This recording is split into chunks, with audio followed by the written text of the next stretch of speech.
Hi everybody, this is Alyce-Kay from Threshold of Hanani. I know that I always start out talking really slowly and then by the end of the video I'm talking fast because I'm getting so excited. So hopefully I'm not talking so fast that you can't understand me. This picture of Bill and me in our shadow forms is at the beach at Betterton in Maryland. This is the beach of the Chesapeake Bay, and this was on New Year's Day. And it was really special because we had just married each other a few days, a little bit more than a week before that. So it was very, very special. Okay, so that gives you an idea of who I am. And the pages that we're going to go over from the spiritual journal right now are the prayer pages. There are just 2 pages for prayer.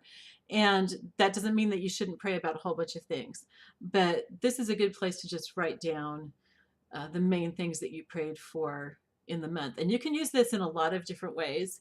You can use one side for prayers for others and one side as for prayers for yourself. For me personally, I'm going to use both pages for prayers for myself. And that's not because I'm selfish, although like any other human being, that I am to a certain extent selfish, but I have a stack of 3x5 cards that I write my prayer requests for other people on. And that way I can just go through those. Those are usually ongoing prayers that go on for months and months. And so I'm not going to use up space here. If you want to write down everything that you pray for people and have it on these pages, what might work best for you is to use small post-it notes, and you can just have layers upon layers of post-it notes or have them kind of like tucked under each other, cascading down the pages or something. That would work really well. Or just write a person's name and write one word by it that will remind you what to pray for them and also remind you what you did pray for them. Another way that you can use this is to have prayer requests on one side and answers on the other side.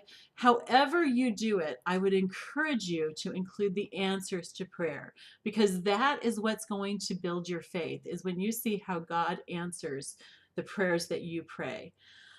Um, so I want to talk just a little bit about prayer. I don't want to get all preachy or anything, but we talked a little bit before about how important it is to be in the Word, that is the main way that God speaks to us. It's the most reliable way that He speaks to us.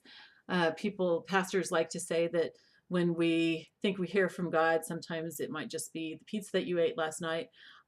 That is true to a certain extent, but I would beg to differ that you can hear from God and that you should hear from God. Jesus said that His sheep hear His voice. So anyway, that's not a subject for today, but the Bible is definitely the most reliable way that we can hear from God. We know absolutely with 100% certainty that that is His word and that it's true. Prayer is the main way that we talk back to God. And prayer is something, Paul said that we should pray without ceasing. I think that's in 1 Thessalonians 5. I could be wrong. Like I said, my mind has become kind of a sieve with old age, so you'll have to forgive me if I give you the wrong references on something. If I do, let me know. I will look it up and I'll give you the right reference. But we're supposed to pray without ceasing. And what does that mean? Does that mean that we walk around like weirdos talking to God out loud all the time? No, it doesn't, because you know what? God can hear what's in your heart. You can pray in your heart. Psalm 139, look that up, read it. It is a super cool psalm. But the beginning talks about how well God knows us. He knows what we say before we are even going to say it. He knows our thoughts from afar. So He can hear you praying in your heart, praying in your mind, just quietly, not even having to say anything out loud. And so you can be in the produce section of the grocery store and say, God, should I get apples or pears? And some people would laugh at that, but I have had things like that where it has actually made a difference. One time I was buying printer paper and I felt like God said, get 2 reams. Well, I was only supposed to get 1, but I got 2, and it turned out that something went horribly wrong with the copy machine and we needed both reams of paper and wouldn't have been able to get our project done on time if I hadn't gotten both reams of paper right then. I could tell you hundreds of stories like that from my life of how God has led me in those ways, and some in bigger ways, like moving out to Tennessee back in 2003. So anyway, when you see those answers to prayer, those are the things that are going to grow your faith. Another thing is that as we draw other people into our prayer life and we allow them to pray with us and to see those answers to prayer, they grow in their faith too. And that was something that God really convicted me of when I was a young mom. Was sometimes I would pray for things and there was no answer, and then I'd have my kids pray with me and God answered. And at first I thought, oh, maybe they're just like holier than me because they're children or something. And he showed me that what it really was that he wanted me to include my children in my prayer life so that they could learn and grow from that as well. And so that's, I think, one of the important parts of discipling people is drawing them into our devotional time, drawing them into our prayer time and our Bible reading, and being really transparent so that they can see that our walk with the Lord isn't perfect, that we're still growing, that that's normal. And also, when we're transparent with people and we let them see that we're not perfect, they're able then to share with us their imperfections and get help for those things. If you're just around a bunch of people who act like they're perfect all the time and they hide their imperfections, you're not likely to share your struggles with them. And so you're not going to get the support that you need from other Christians. And it's really important. We cannot go through this spiritual life, this walk with the Lord by ourselves. This includes other believers. It's just really, really important that you have other people in your life to help support you, to help teach you, to lift your arms up when you're just too exhausted or hurting so much, or when you're going through so much trial that you can't even think what you should do. And you have somebody who can come alongside you and remind you, okay, you need to pray, you need to cast this on the Lord or whatever. And they're not preaching at you. They're just helping you with the things that you're forgetting because there's so much going on and you're under so much attack that you can't think for yourself. So anyway, so getting back to prayer, sorry, I kind of got off that.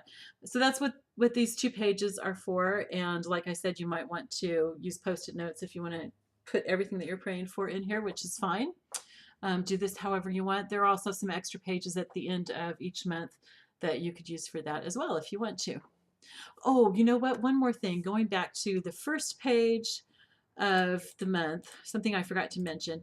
What I am planning to do is along this right side, I'm going to put some washi tape, a different color for each month, so that I can look at the side of the book and I can easily find where each month begins, rather than having to page through.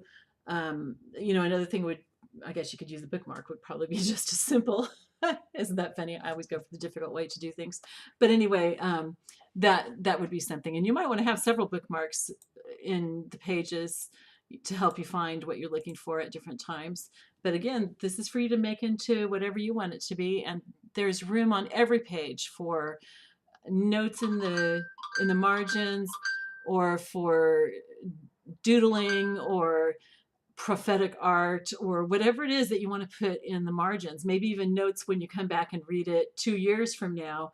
You might have notes that you want to add about how God has continued to work in that area of your life, or how now you're seeing the answer to this prayer. Another thing with the prayer page is that if you have prayers that aren't answered yet that you want to keep praying for, you can just go ahead and write those in the next month's prayer section too, if you'd like. So again, on all these things, I'm going to be showing you throughout the year how I'm using it, because I'm sure that I'll come up with more ideas, and it's just kind of an evolving thing. It's a journey that I am really, really excited for us to go on together.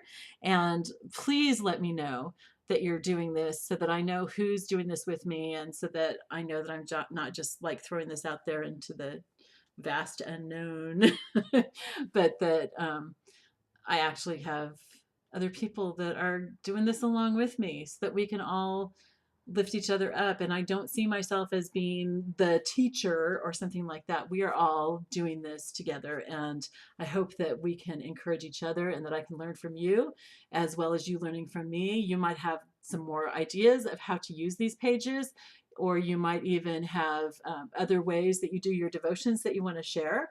And if we can do that as a group, that would be really awesome. So if you could leave a comment for me and let me know that you're following along with this and that you're planning to do this, and be sure to like the video, more people will see it, the more likes that it gets, and so we can reach more people who want to grow this way. And subscribe and hit that little bell next to the subscribe button if you want YouTube to let you know whenever I put out a new video. All right, thanks for coming, y'all, and I love you, and I will see you again soon.